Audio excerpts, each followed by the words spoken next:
하지 못한다고 할지라도 가족들이라도 정신을 차리고 위로를 받고 은혜가 임하도록 시시때때로 시간이 나는 대로 기도해 주시기를 바랍니다. 우리나라는 한민족으로 구성되어 있기 때문에 한 사람이 당하는 고통을 온 국민이 함께 겪기도 하고, 또 한 사람이 크게 성공하고 기뻐하는 것을 온 국민이 함께 기뻐하고 즐거워하는 그런 나라입니다. 그런 면에서 보면은 우리가 때로는 갈등도 빚고 다투는 것 같지만은 하나님 안에, 또 이 한반도 안에, 또 한민족 안에서 하나라고 하는 것을 새삼스럽게 깨닫게 됩니다. 부활절은 교회의 최고의 명절입니다. 우리는 어릴 때의 기억 때문에 성탄절이 교회의 최고의 명절이고 축제이고 기쁨인 것으로 생각하지만은 목회자들이나 신학자들이나 또 교회에서는 최고의 명절을 부활절로 삼습니다.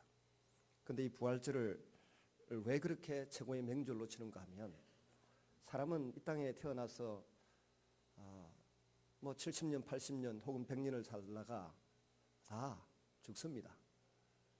그러나 죽는 것으로 끝이 아니라는 것이죠. 우리 인생은 죽는 것으로 끝이 아니라 죽음 이후에 영원히 사는 세계가 있다고 하는 것을 확실히 믿습니다. 땅 위에 세상이 있고 바다 속에 세상이 있고 하늘 위에 새로운 세계가 펼쳐져 있고, 아시아가 있고 유럽이 있고 저 아프리카가 있듯이 우리 과거에는 몰랐잖아요. 조선시대에, 고려시대에 그런 걸 알았겠습니까?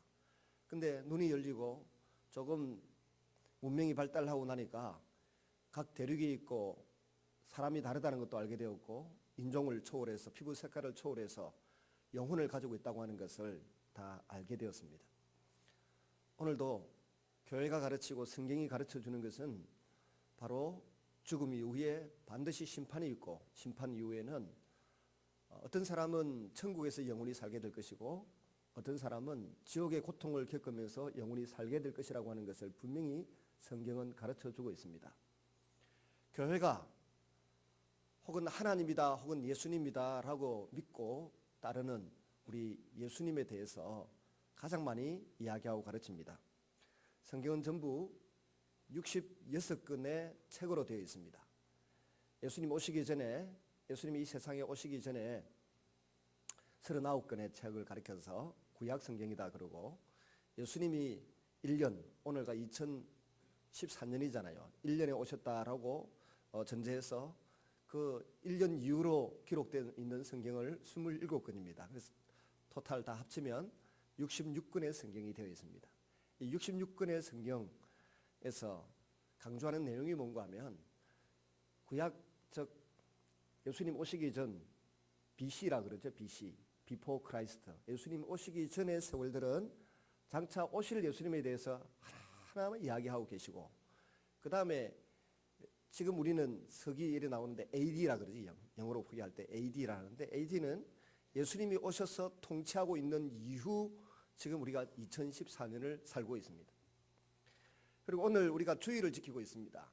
일요일을 보내고 있는데, 일요일은 예수님이 금요일에 잡혀서 십자가에 죽으시고 부활하신 날을 기념해서 일요일이라 그럽니다. 일요일을 공휴일로 지키고 놀면서도 왜 일요일인지를 모르고 왜 쉬는지도 모르는 사람들이 많습니다. 마치 아빠 엄마가 죽으라고 애써서 돈 벌어서 자기들의 미래를 위하여 공부시키고 저축하고 또 기획해 놓아도 아이들은 모르고 자라잖아요. 그런 것처럼 하나님이 이 땅에, 하나님이신 예수 그리스도를 이 땅에 보내셔가지고, 하나님의 아들이신 예수 그리스도를 보내셔가지고 연대까지, 우리의 그 나이를 계산하는 연대까지 정확하게 예수님 오시기 전, 예수님 오신 이후 AD 지금 2014년을 살도록 해주셨을 뿐만 아니라, 주님이 죽으셨다가 부활하신 날을 기념하는 기쁨의 날 일요일, 이 일요일이 주의 날이라고 하는 것을 모르는 거예요. 교회 다니는 사람들은 일요일이라고 부르지 않고 주일이라 부릅니다. 근데 가끔 교회 다닌 지 얼마 안 되시는 분은 이야기하다가 이번 일요일날 교회 갈게요 이러면, 저 사람은 아직도 성경을 잘 모르는구나, 그렇게 금방 교회 오래 다니는 사람들은 판단을 하죠. 평가를 합니다. 교회 다니는 사람들은 일요일을 일요일이라 부르지 않고 뭐라고 부른다고요? 주의 날. 예수님이 죽었다가 부활하신 날을 기념한 날이 주일입니다. 그래서 주일이라고 부릅니다. 왜 우리는 하나님의 품속에 그렇게 살고 내 나이까지 그렇게 계산하고 일하고 쉬는 것도 하나님의 그 계획 속에서 그렇게 살아가고 있으면서도 그걸 느끼지 못할까요? 갓난아기나 초등학교 다니는 아이가 아버지 어머니의 인생과 그들을 위한 사랑과 계획, 수고, 노력을 전혀 이해하지 못하듯이 우리가 몰라서 이해를 못하고 있을 뿐입니다. 근데 그것을 이해할 수 있도록 도와주는 책이 있는데 그걸 가리켜 우리는 성경이다, 거룩한 책이다 그렇게 말합니다. 이 성경 거룩한 책에 예수님이 우리를 위해서 이 땅에 오셨다고 말씀합니다. 저 하나님이 다스리시는 나라, 하나님이 통치하시는 나라, 천사가 있고 또 이미 먼저 이 세상을 떠난 그 성도들이 함께 하나님을 찬양하고 일하고 계시는 그 천국이라고 하는 곳에서 예수님이 이 땅에 사람으로 오셨어요.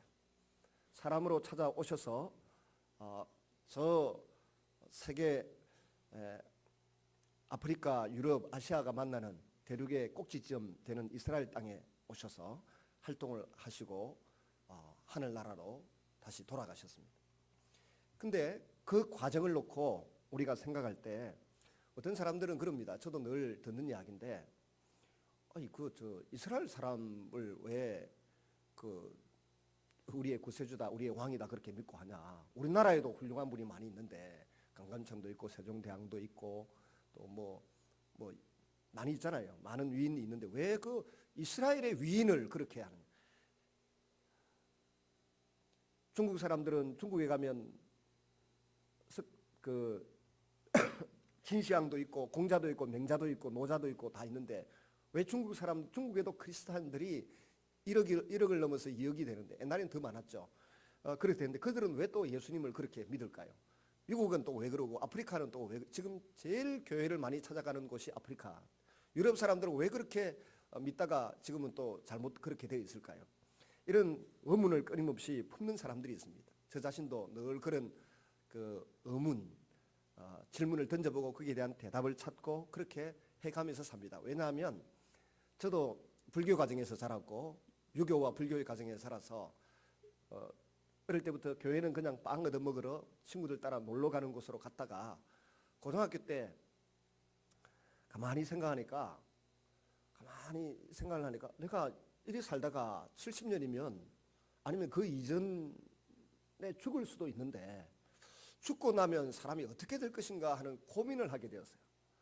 그런데 성경을 읽고 배우다 보니까 죽고 난 이후의 세계가 영원히 있다는 것을 알게 되었습니다. 우리 보고 정신이 없다 이놈아 이라면 이놈아 왜 이리 정신이 없나? 내 정신이 있는데요. 그렇게 말하잖아요. 우리에게 영혼이 있다는 것입니다. 영혼을 보고 그 영혼의 가치를 보고 사람을 평가하는 거예요. 새해에 그 세월호에 수많은 사람들이 얼마나 많은 공부를 하고 아름다운 옷으로 입고 액세서리로 여러분 무장을 하고 단장을 하고 또 아름다운 꿈을 다 가지고 있지만은 그분들은 그렇게 창졸간의 졸지에 그런 비참한 일을 당했습니다만 우리도 언제 어디에서 어떻게 세상을 떠날지 몰라요. 그럴 때 그들에게 가장 중요한 것 악사료도 아니고 학불도 아니고 미모도 아니고요. 그들이 가장 중요한 게 뭘까요? 그들이 영혼입니다. 그 영혼의 가치를 보는 거예요. 사람이 사람을 평가할 때도 우리는 키로 평가하고 용모로 평가하고 그의 백그라운드로 평가하기도 합니다만은 정작 중요한 평가를 내릴 때는 그 사람의 영혼을 보는 것입니다. 저분의 영혼이 도대체 어떤 상태에 있는가? 영혼이 있는가 없는가? 죽었는가 살았는가? 영혼이 맑은가 깨끗하지 않은가? 그것부터 보는 것입니다. 이 성경 말씀은 우리에게 지식을 더해주는 것이 아니고 우리의 영혼의 양식입니다. 책을 읽으면 마음의 양식이 되고 또 독서를 하면 우리의 지식이 늘어갑니다마는 성경 말씀은 지식을 더해주는 것도 아니고 우리 인간의 가장 본질인 영혼의 생명을 주는 영혼의 양식이라고 말합니다. 로마서 8장에 보면 영은 살리는 것이고 말씀은 영의 양식이라고 되어 있습니다. 그래서 성경을 읽으면서 우리에게 강해지고 튼튼해지고 균형 잡힌 생각을 하도록 도와주는 것은 뭔가 하면 바로 우리의 영이 깨끗해지고 균형이 잡히고 강건해진다는 것입니다. 그럼 교회 다니는 분들 놓고 이렇게 말할 수 있습니다. 저 사람은 교회 다닌다고 하면서 왜 담배를 피우나? 담배가 문제되는 거 아닙니다. 왜 술을 먹나? 술이 문제되는 거 아니에요. 교회 담배 피우자란 말도 없고 술을 먹지 말라는 말도 엄밀히 말해서 없습니다. 단지 하나님 말씀을 영혼의 양식으로 받아서 자꾸만 입력하고 나 자신을 채우다 보니까 진짜 중요한 내 영혼을 위해서, 그리고 그 다음에 따르는 내 균형 잡힌 생각과 내 건강한 육신을 위해서 그 별로 도움이 안 되는 것 같으니까 그 안 하는 게 좋겠다. 그래서 스스로 그만두는 거지. 교회에서 법으로 뭐 강제로 뭐 그렇게 하라고 하는 법이 없어요. 왜 균형 잡힌 생각을 하지 못해서 어느 기자는 말하기를 대한민국에는 대한민국이라고 하는 배에는 선장이 없다. 기업 총수들도 부도내고 도망가기에 바쁘고 이번에 있었던 그 69세 노 선장도 마찬가지이고 선장이 없다 그런 말을 합니다. 왜 그럴까요? 바로 그들의 영혼에 하나님의 말씀이 없고 뭐가 중요하고 뭐가 덜 중요한지를 구분하는 기능을 잃어버린 것입니다. 사람에게 길을 잃어버리면 바른 길을 갈 수 있도록 지도를 해주는 지도가 있고 나침반이 있지 않습니까? 나침반이 상실되어 버린 것입니다. 선장은 엄청난 연봉을 받는데 그 엄청난 연봉을 받는 사람이 가져야 될 균형 잡힌 생각과 리더십과 또 양심이라고 하는 것이 상실되어 버린 것입니다. 그런 양심을 잃어버리지 않기 위해서 부단히 애쓰고 노력하는 사람들이 있는데 의사들이라든지 전문직에 있는 분들이 모여가지고 자꾸 세미나를 했습니다. 목회자들도 얼마나 많은 세미나를 열어놓고 자주 부르는지 모릅니다. 거기에 가서 자꾸만 내 생각이, 내 마음이, 내 정신이 균형이 잡히도록 하기 위하여 애를 쓰고 노력을 합니다. 세상 살다 보면 TV 보고 뭐 자동차 보고 음식 보고 옷 보고 사람들하고 어울리다 보면 나도 모르는 사이에 균형이 자꾸 흐트러지고 깨어집니다. 그래서 개인적으로는 성경을 읽고 기도하면서 나 자신을 좋은 아버지로, 좋은 아내로, 좋은 부모로, 또 좋은 이웃 아저씨로, 좋은 어른으로 살아가기 위하여 하나님 말씀을 배우고 익히면서 균형을 자꾸만 잡아가는 것입니다. 그래야만 결정적인 순간, 위기의 순간에, 평소에는 똑같아요 사람들이. 차를 타고 버스를 타고 음식점에 가고 다 같아 보여도 거기에 균형이 잡힌 선장이 있고 균형이 잡힌 가판원이 있고 균형이 잡힌 성도가 있고 균형이 잡힌 아빠 엄마가 있고 자녀들이 있는 것입니다. 그래서 끊임없이 하나님의 말씀을 배워야 한다는 겁니다. 저는 제가 고등학교 때 예수를 믿게 되었을 그 배경 속에서 가만히 보면 성경을 읽는데 마음으로 살인하는 것도 실제로 사람을 죽인 것하고 똑같다라고 하는 성경 구절이 있더라고요. 그건 신약의 마태복음 5장에서 7장 사이에 나오는 이야기인데 구약의 출애굽기 20장에서 23장에 봐도 비슷한 이야기가 나와요. 내 부모를 욕하거나 때리거나 저주하는 사람은 동네 한복판에 불러내어서 죽이라고 되어 있어요. 구약 성경에. 그걸 보면서 얼마나 충격을 받고 놀란지 모릅니다. 왜냐하면 서울에 돈 벌러 가신 아버지가 한 6년 동안 안 계셨기 때문에 어머니하고 할아버지하고 할머니 동생들하고 같이 살면서 뭐 할머니가 아버지 욕하면 그래 우리 아버지 좀 그렇지, 할아버지가 우리 아버지 욕하면 우리 아버지 좀 그렇지, 늘 걱정하더라고. 아버지가 옳고 그런 걸 하도 잘 따지시니까 자들 저 아버지는 저렇게 옳고 그런 거 따지다가 그 재판해가지고 그 나중에 그런 이야기를 하더라고요. 점쟁이가 와서 점을 치는데 저희 아버지 보고 재판을 걸어가지고 재판에 져서 재산을 다 날릴 거다. 그 걱정을 할머니가 할아버지가 제가 그 옆에 자고 있는데 애가 안 자고 있는 줄도 모르고 자꾸 구시렁구시렁 하시더라고요. 다 들었어요.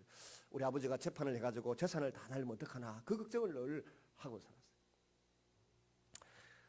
그래서 욕을 하면 같이 마음이 좀 서운해서 그랬는데 성경을 읽으니까 아버지를 향하여 그런 마음을 품으면 안 된다고 되어 있더라고요. 고등학교 3학년 들어가기 직전인데 얼마나 제가 놀란지 모르겠어요.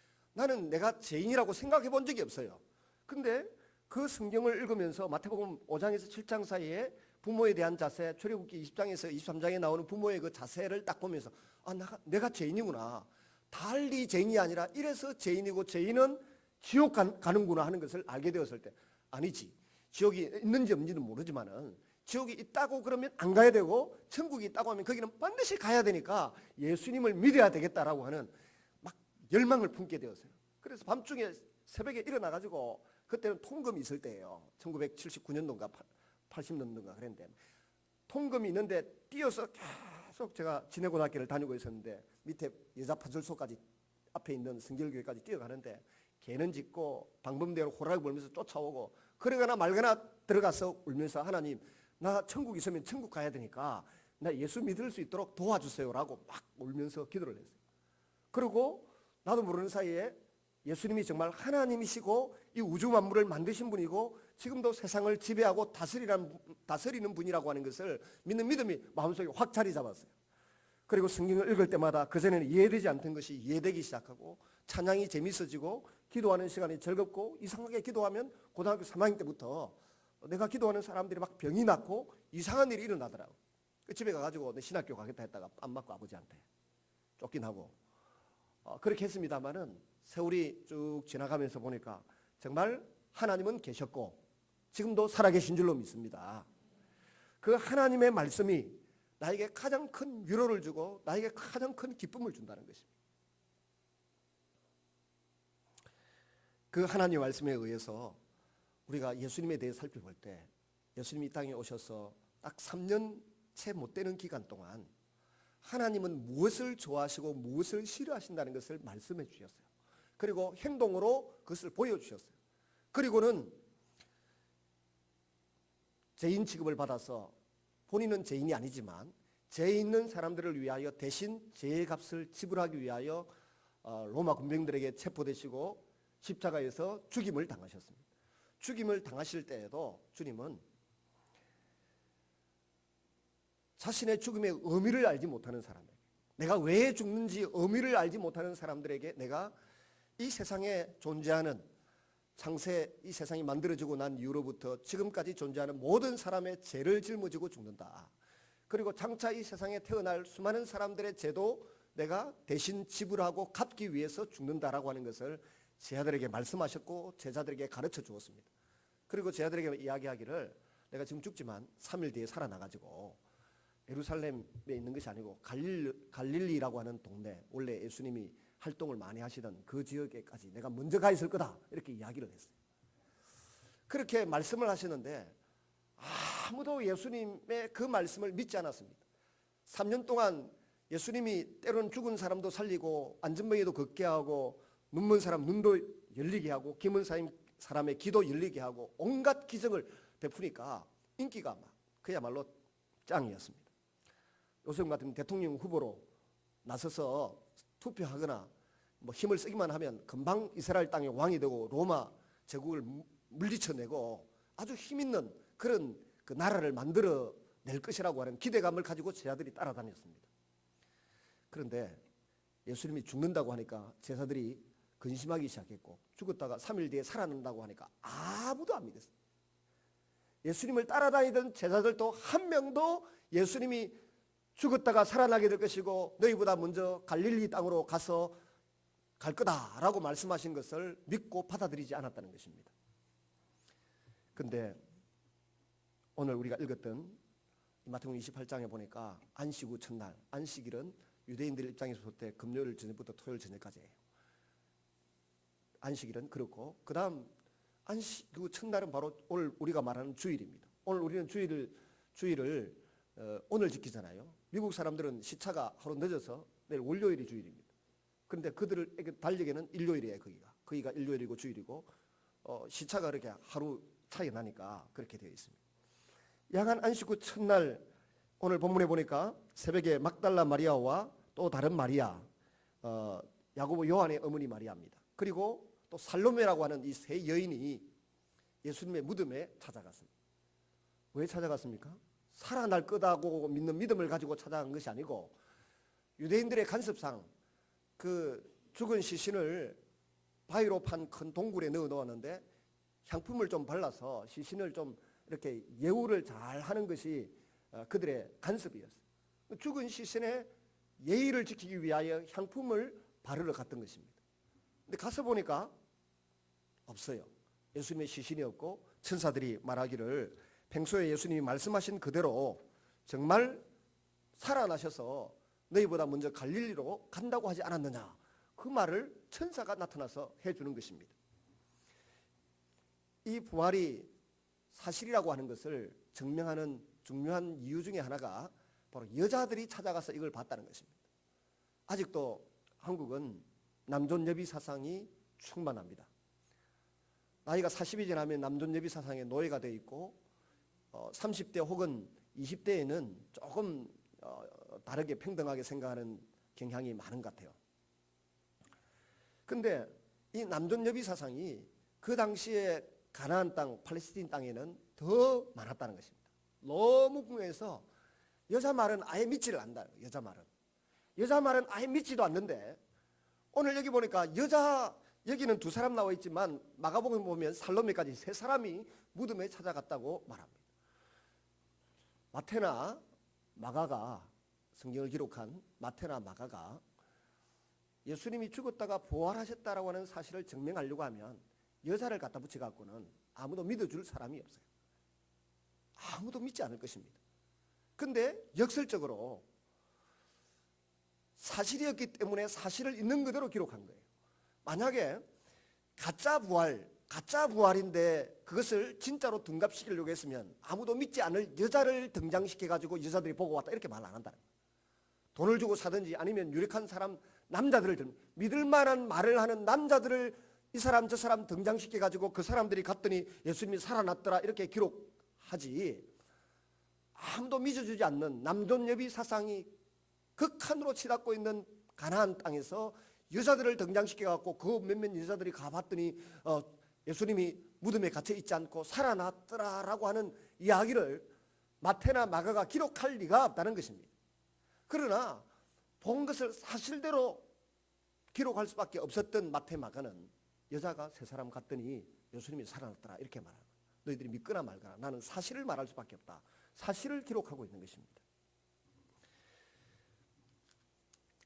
성경학자 리처드 보캄이라는 사람이 있는데, 마가나 마태가 전설이 아닌 역사적 사실을 기록하고 있다는 사실을 강조하기 위해서 아무도 믿지 않는 여자들을 이름을 거명해 놨다는 것입니다. 여자 3사람이 갔다 하지 않고 여자들 이름을 딱 거명해 놓는데, 그 이야기는 내 이야기가 진짜인지 의심스럽다고 하면 이 3 여자를 찾아가 가지고 한번 물어봐라는 겁니다.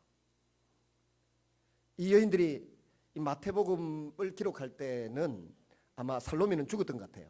그러니까 마가가 마태, 마가, 누가, 요한복음이 사복음서라 그러는데, 기쁜 소식이라 그러는데, 마가가 제일 먼저 마가복음을 기록했어요. 그때는 살로메까지 살아 있었던 것 같습니다. 근데 살로메는 이미 죽었고 마태가 기록할 때는, 그러니까 2사람만 남았으니까 이게 사실인지 아닌지 너희들 이 책 읽고 그 사람들 찾아가서 한번 물어봐라, 그런 의미에서 이 여인들의 이름을 기록해 놓았다는 것입니다. 예수님은 십자가에서 죽기 전에 여러 차례 마가복음 8장, 9장, 10장, 마태는 더 많이요, 내가 죽었다가 3일 만에 살아나서 갈릴리로 먼저 갈 거다 이렇게 이야기했습니다. 근데 예수님이 돌아가신 지 3일째 되는 날에 무덤가에 남자 제자들은 단 한 명도 찾아가지 않았습니다. 이유는 절대로 살아날 리가 없다라고 믿었기 때문입니다. 상식적으로 볼 때, 과학적으로 볼 때, 의학적으로 볼 때 절대로 죽은 지 3일 만에 사람이 살아난다는 것은 불가능하다, 그렇게 확실하게 믿었다는 것입니다. 누구도 부활을 기대하지 않았습니다. 저보고 만약에 마가복음이나 마태복음 같은 글을 쓰라 그랬으면은, 저보고 창작을 하라 그랬으면 이렇게 이야기했을 것입니다. 예수님이 죽으시고 난 이후에 최소한 12제자 중에 한 명쯤이라도 예수님이 3일 만에 살아나가지고 갈릴리로 먼저 간다 했잖아. 야, 썩는 셈 치고 한번 가보자. 혹시 진짜면 어떡하냐. 썩는 셈 치고 한번 가보자. 그렇게 기록했을 텐데, 그렇게 이야기를 했고 가보니까 살았더라, 뭐 이렇게 할 텐데, 제자들 중에 한 명도 그런 생각을 해본 사람도 없다는 겁니다. 아예 주님이 죽었다가 살아난다는 것은 믿지도 않았다는 겁니다. 여러분, 내 말을 믿어주지 않을 때 참 서럽습니다. 제가 종종 우리 가족들한테도 무슨 약속을 했는데 안 믿더라고. 오히려 믿지는 않고 막 욕만 하더라고요. 우리 교인들 중에도 보면 가끔 제가 무슨 말을 하는데 내 말은 안 믿고 엉뚱한 소리 하는 사람이 있더라고요. 얼마나 서러운지 몰라요. 근데 제가 서럽고 제가 민망한 거는 뭐 그만인데, 예수님이 내가 죽었다가 사흘 만에 살아날 거다라고 했는데 그놈의 12명의 제자가 한 명도 안 믿었다는 거예요. 5천 명이 따라다녔잖아요. 어떤 데는 아무도 안 믿었다는 겁니다. 그 아무도 안 믿었던 부활을 이제는 예수님께서 부활하셨다라고 하는 사실을 믿는 그리스도인들로 온 세상에 가득 차 있습니다. 이 부활을 믿는 믿음을 가진 성도들은 죽음에 대해서 초연하게 받아들입니다. 나중에 보고가 나오겠습니다만 47명의 그 학생들이 다른고 학생들이 기독교 신자였다 그러는데, 그 신자들의 부모들이 죽은 자식을 바라보는 마음하고 그렇지 않는 사람의 부모님들이 자녀를 바라보는 시각은 아예 다릅니다. 최고의 슬픔과 절망을 맞이했지만은 믿음을 가진 그 성도들이 그 자녀의 죽음을 바라보는 시각은 평안합니다. 좀 분하고 원통하지만 그래도 내 자녀가 예수를 믿고 그 영혼이 구원을 받았기 때문에 죽어도 하늘나라에서 영원히 살 것이고 그곳에서 반드시 다시 만난다는 믿음과 확신이 있습니다. 그런데 그런 믿음을 가지지 못한 부모님들이나 유가족들은 그 슬픔을 누구도 위로해 줄 수가 없어요. 모든 것의 끝입니다. 모든 것을 빼앗기고 상실을 당합니다. 예수 믿는다고 해서 안 죽는 거 아닙니다. 불행한 일을 안 당한다는 법이 없습니다.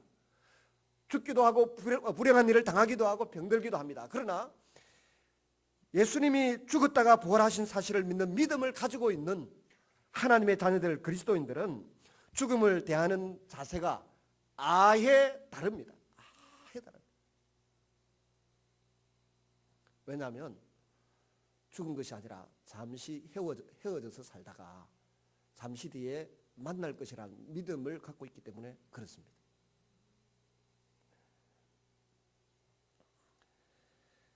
이 주님의 부활에 대해서 주님 자신이 하신 말씀도 많이 있습니다. 누가복음 24장 37절에서 47절에도 제자들이 주님이 죽었다는 소식을 듣고 믿지 않고 있을 때 그 어느 한 방에 있는데 주님이 문을 뚫고 들어오셨어요. 들어오셔서 너희에게 평강이 있을지어다 하시니 그들이 놀라고 무서워하며 그 보는 것을 영으로 생각하는지라. 예수께서 이르시되 어찌하여 두려워하며 어찌하여 마음에 의심이 일어나느냐. 내 손과 발을 보고 나인 줄 알라. 또 나를 만져보라. 영은 살과 뼈가 없으되 너희 보는 바와 같이 나는 있느니라. 이 말씀을 하시고 손과 발을 보이시나 그들이 너무 기쁨으로 아직도 믿지 못하고 놀랍게 여길 때에 이르시되 여기 무슨 먹을 것이 있느냐 하시니 이에 구운 생선 한 토막을 드리니 받으사 그 앞에서 잡수시더라. 주님이 부활하셔서 내가 영이 아니다라고 말씀하셨어요. 이건 굉장히 어려운 문제이기도 하지만 그 당시에 그리스 사람들은 영혼의 존재를 믿었습니다. 육체는 죽어도 영은 죽지 않고 영원히 산다 믿었습니다. 그런데 예수님은 영혼만 사는 것이 아니라 육체마저도 다시 살아나셨다는 것입니다. 그래서 영혼은 생선을 먹을 수 없지만 나는 육체도 같이 부활했기 때문에 이 영혼을 생선을 먹을 수 있다. 나는 영이 아니고 뼈와 살이 있다. 이렇게 말씀하셨던 것입니다. 유령이 아니었다는 것입니다. 제자들은 예수님을 알아보고 만질 수 있었습니다. 또 주님은 제자들과 함께 대화를 나누셨습니다. 혹시 사람들이 집단 환각 현상을 겪은 것은 아닐까, 그런 의심도 해보는 사람들이 있습니다. 제자들만 그렇게 한 것이 아니라 고린도전서 15장 6절을 보면 500여 명이나 되는 사람들이 예수님이 살아서 부활하신 사실을 목격했고 체험했다는 것입니다. 그래서 사도 바울은 이 고린도전서를 쓸 때 그 중에 절반 이상 태반이나 살아있다 가서 물어봐라, 그렇게 기록하고 있습니다.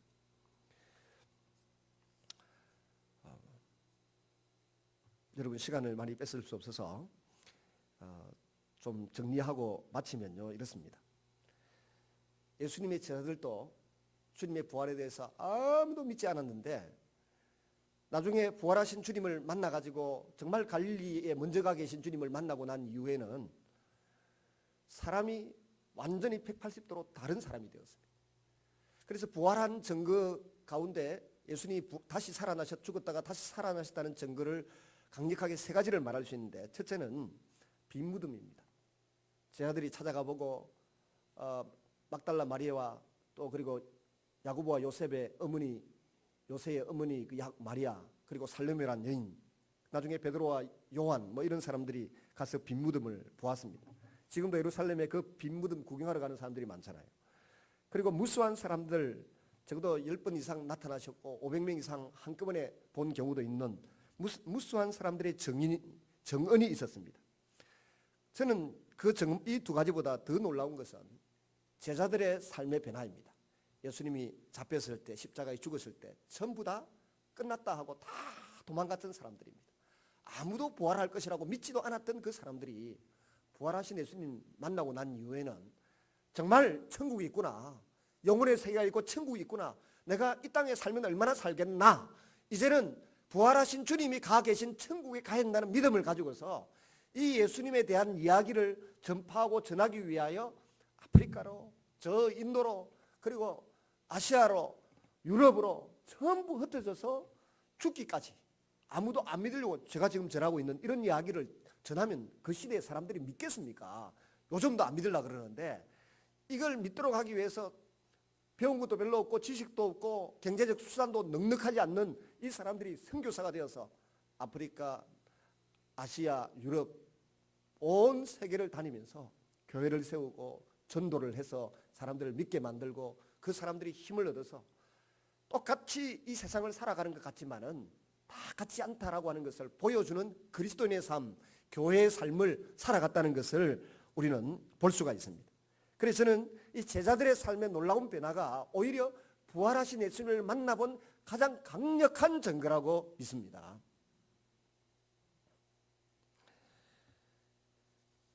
요한복음 11장 25절 26절에 예수님께서 이렇게 말씀하셨습니다.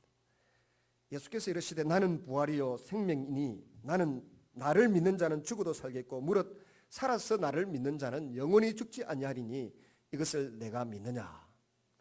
예수님이 돌아가셨으니 우리 대신 그냥 육체가 죽는 것이 아니고 지옥의 고통을 맛보고 지옥에 떨어지는 그 죄의 값을 다 지불해 주셨고 당하셨기 때문에 우리 대신요, 이제 우리는 죽지 않아도 된다는 것입니다. 다르게 말하면 우리는 지옥에 들어가서 고통받으며 살 이유가 없다는 것입니다.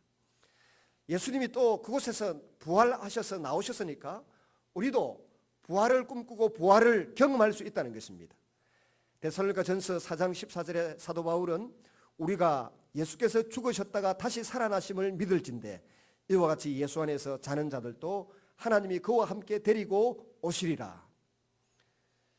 만약에 예수님이 부활하지 않았다고 하면, 이 부활을 믿는 믿음이 없다고 그러면 교회 다닐 이유가 하나도 없습니다. 교회를 세워야 될 이유도 없습니다. 우리 교회는 조그만 교회에 불과하지만 주변에 크고 작은 교회들이 많이 있는데 사람들이 왜 교회를 세우고 왜 전도를 하고 성경을 가르치고 예배를 드리는가? 이 부활의 소망과 믿음 때문입니다. 이 땅의 삶은 그냥 70, 80이면 끝나지 않습니까? 그러나 그 이후의 삶이 반드시 있다는 것입니다. 뿐만 아니라 그 이후의 삶을 보장받는 것도 중요하지만 이 땅에 사는 동안 정말 이 성경 말씀이 진짜구나, 정말이구나, 진짜이구나 확인하고 재확인하고 체험하면서 살아가는 사람들이 진짜 그리스도인인 것입니다. 기도하면 응답을 받고 때로 응답이 안 되는 것도 있지만 대부분의 기도를 시와 때를 따라 응답을 받으면서 하나님이 나를 사랑하시는구나, 내가 하나님의 사랑을 받고 있구나 하는 이 확신을 갖고 있는 것입니다. 그래서 사도 바울이 부활신앙을 고린도전서 15장에 부활장이라고 고린전서라는 책이 있는데 15장을 한번 여러분 집에 가셔서 읽어보시기 바랍니다. 만약에 부활이 없다고 하면, 그리스도가 다시 살아나는 것이 없었으면 우리도 장차 그렇게 부활해서 하나님 나라에서 영원히 살 것이다 라고 하는 믿음을 가질 수도 없고, 이 땅 위에서 교회 모여가 예배드리고 헌금 드리고 온갖 남을 위해서 봉사를 하고 섬기고 하는 모든 것이 다 헛되다는 것입니다. 아예 안 한다는 것입니다. 핍박을 받아가면서 고난을 받아가면서 교회는 뭐하러 다니나, 그런 생각을 다 할 수밖에 없게 되는 것입니다. 근데 부활신앙 때문에 정말 우리는 이 땅 위에서 하나님이 나와 함께 하시는 것을 늘 경험하고 체험해 가면서 그 부활신앙을 다른 사람에게 전하고 싶어 하는 것입니다. 가끔 이번 주간에 앞에 생각을 해보았어요. 하필이면 이 어려운 부활에 대한 설교를 하는 이때 늘 우리는 총동원 전도주의를 하고 손님들을 초대하고 왜 이런 걸 하나. 다른 날 하면 좀 성경이 좀 쉽고 재밌는 것도 많이 있는데 웃겨가면서 울려가면서 할 수 있는 이야기 많이 있는데 왜 하필이면 이 부활절에 이걸 하게 되었을까 생각할 때 저는 더 의미가 있다고 생각해요. 어렵긴 하지만 기독교 신앙의 가장 중요한 핵심이 부활 소망이고 부활에 대한 믿음이기 때문에 그렇습니다. 한 가지 실제 예를 들어서 설명하고 마칠까 합니다. 미국의 조니 에릭슨 타다라고 하는 사람이 있습니다. 조니 에릭슨 타다. 17살 때에 목 아래가 완전히 마비되는 사고를 당했습니다. 그 목 디스크 가운데 뭐 7번, 8번 이런 것이 문제가 생기면 온몸이 마비가 됩니다.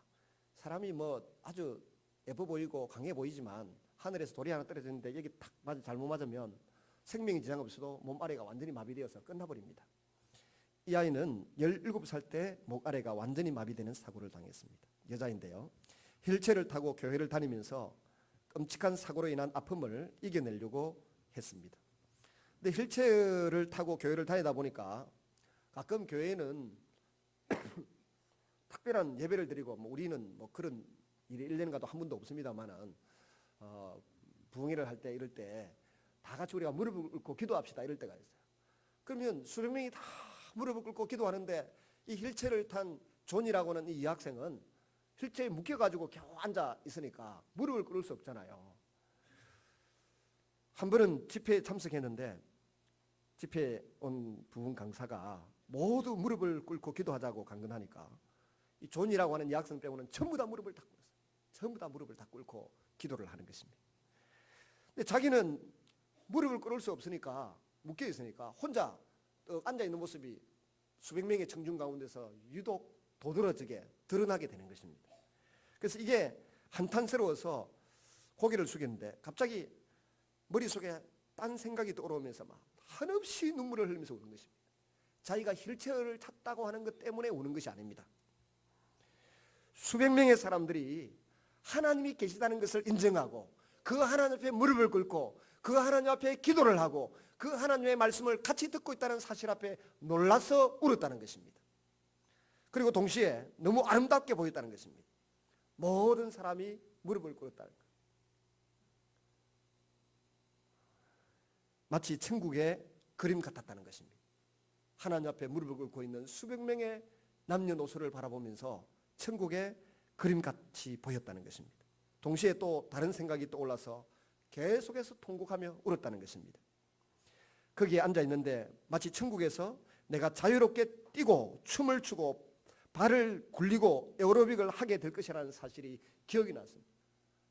이 땅에서는 내가 휠체어에 묶여 있지만은 죽음 이후에 나중에 부활해서 하나님 나라에 갔을 때는 내가 자유롭게 뛰고 율동하고 에어로빅을 하는 그 모습이 기억이 나서 너무 감사하고 기쁘다는 것입니다. 거기에 가서 나는 천국에서는 여기서는 무릎을 꿇지 못하지만 하나님 나라에 가서는 무릎을 꿇을 것이다 라고 하는 생각을 하니까 너무 영광스럽고 너무너무 감사하다라는 것입니다. 이 존이는 이렇게 글을 남겼습니다. 지금은 손가락이 뒤틀리고 근육은 위축되고 무릎은 비틀어지고 어깨 아래로 아무 감각도 없지만 언젠가 밝고 가벼운 새 몸을 갖고 강력하고도 눈부신 의의 옷을 입게 되리라. 나처럼 척수를 다친 사람에게 부활이 어떤 소망을 주는지 상상이 가는가? 오직 예수님 안에서만, 예수의 부활을 믿고 그 믿음 안에서 살아가는 사람만 이 절망의 상황 속에서도 힘을 잃어버리지 않고 소망을 빼앗기지 않고 기쁨으로 삶을 살아갈 수 있다는 것입니다. 여러분, 춤을 출 수는 없지만 너무도 춤을 추고 싶습니까? 부활한 몸으로 완벽한 춤을 추게 될 날이 오게 될 것입니다. 외롭습니까? 부활 안에서 완벽한 사랑을 얻게 될 때가 올 것입니다. 공허합니까? 부활 안에서 온전한 만족을 얻게 될 것입니다. 평범한 삶이 회복될 것입니다. 세상에서 평범한 삶만큼 좋은 것도 없습니다. 단지 그 삶이 자꾸만 무너져 내리는 것이 문제입니다. 평범한 우리의 삶이 점점 무너져 내리는 것입니다. 귀도 잘 안 들리고 눈도 어두워져 가고 움직임도 둔화되고 근육도 사라지고 피부는 더 거칠어져 갑니다. 이 평범이 계속 유지되지 않습니다. 그래서 하나님께서 이 세상에 우리를 사랑하셔서 독생자 예수 그리스도를 보내주셨습니다.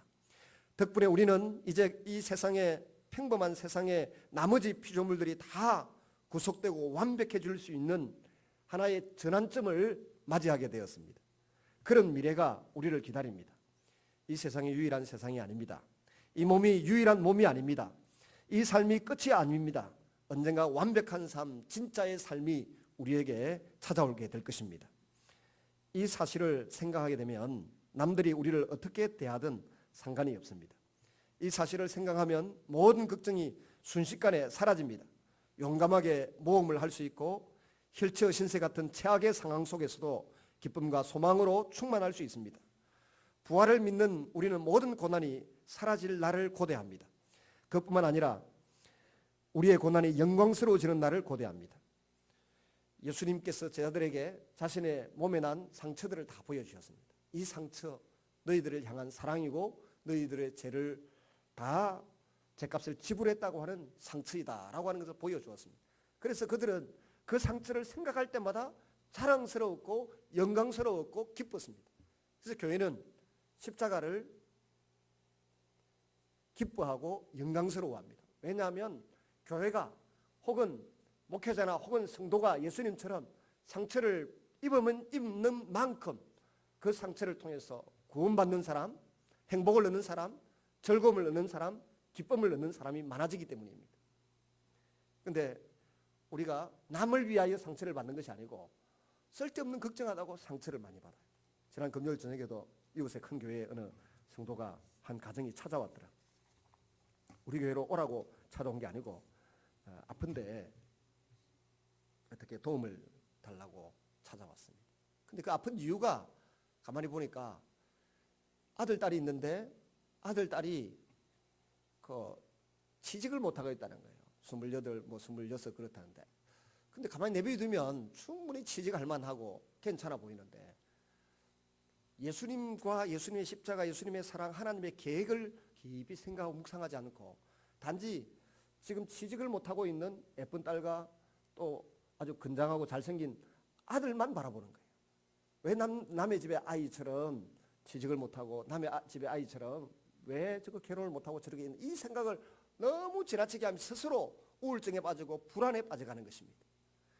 여러분, 우리에게 있는 현재 상황을 자꾸만 너무 깊이 생각하고 너무 몰두하면 자기도 모르는 사이에 사람의 면역 기능도 떨어지고요. 근육도 약해지고 잠도 안 오고 힘이 빠지고 우울증에 사로잡힙니다. 현실보다 다른 걸 바라보아야 돼요. 천지 만물을 만드신 하나님은 지금 나에게 어떤 기대를 하고 계신가? 천지 만물을 만드신 하나님이 이 땅에 보내주셨던 독생자 예수님, 십자가에 죽으시고 부활하신 그분이 지금 나를 위해서 뭘 하고 계실까? 나에게 뭘 기대하고 계실까? 그걸 생각하면 힘이 나는 것입니다. 힘이. 제가 거제도에 태어나서 고등학교를 진해에 유학 가서 다니는데 아이고 진해 사람들이 여기 좀 있겠죠. 특세가 없는 것 같아도 좀 있더라고. 그래가지고는 아이들이 특별히 장원 아이들이 좀 별났어요. 기차 타고 넘어와가지고 있다가 제가 키가 지금은 그때 당시엔 74, 지금은 요 몇 년 사이 키가 좀 크가 76인데 좀 펴져가지고 컸어요. 76인데 키가 좀 크고 뒤에 있다 보니까 거제도에서 온 촌놈이라고 툭 하면 건드리냐. 마음만 먹으면 제가 하루아침에 해장 끓인다 싶은 생각이 들더라고.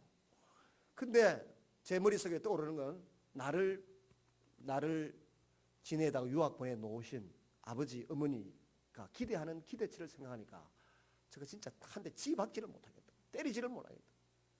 그중에 한 분이 구룡학원인가 학원 원장하고 있대. 보니까 남남동에 하고 버스 다니서 왔더라고.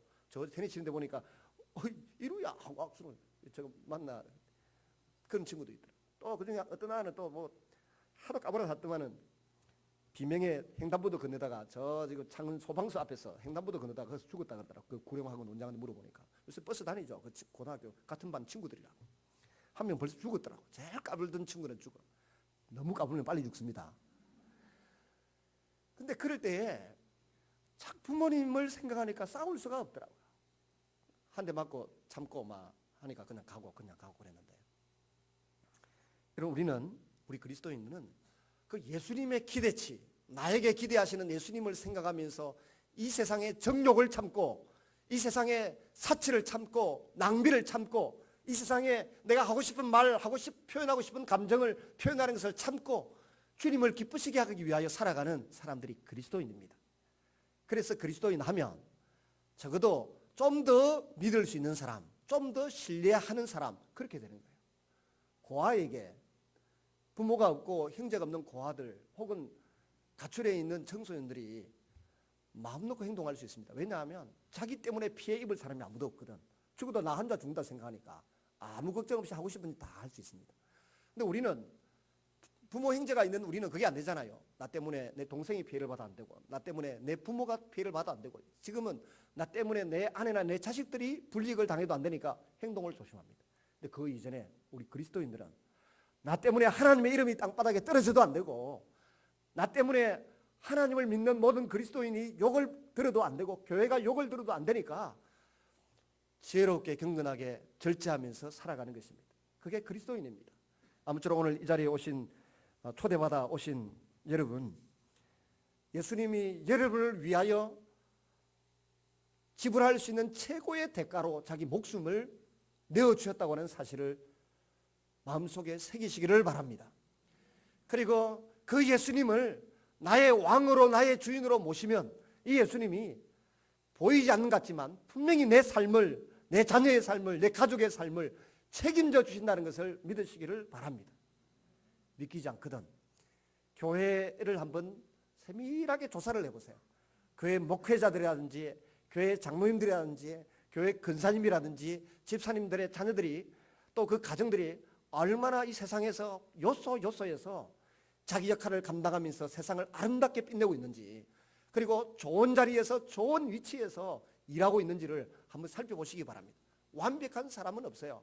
지금 우리나라가 내어놓은 유명한 사람 가운데 반기문 유엔 사무총장은 서울 영동교회 안수 집사였어요.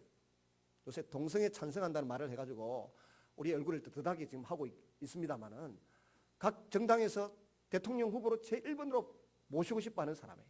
미국의 유명한 연방 은행 이런데 다 덕실한 크리스찬들이 그러고 있어요. 그런 조사들을 한번 여러분 우리 교인들 성도들에게 한번 물어가지고, 이 무슨 집사? 이희돈 WTO 한번 쳐보시기 바랍니다. 인터넷에 들어가지고 이희돈 해가지고 쳐가지고 간정 들어보면, 집에서 컴퓨터로 들어볼 수 있잖아요. 아무것도 없이 예수님 믿는 믿음 하나로 지금 WTO 세계 무역회관에 수석 부회장으로 일하고 있는 나이 저하고 똑같습니다. 53세밖에 안 돼요. 근데 온 세계 경제를 혼자서 책임지고 있습니다. 그런 사실들을 예수 믿는 믿음을 가지고 이루어내고 있는 것입니다. 그래서 교회에 대한 편견과 오해보다 도대체 저 사람들은 왜 저렇게 모여가지고 기도를 하고, 왜 성경을 배우고 가르치고 또 말씀대로 살려고 노력을 하는가, 그런 열매들이 있기 때문에, 또 그것을 우리가 개인적으로 늘 경험하기 때문에 신앙생활을 하고 있는 것입니다. 이 믿음의 삶에 같이 동참하셔서 함께 기뻐하는 신앙생활이 될 수 있기를 주님의 이름으로 부탁드립니다. 기도하겠습니다.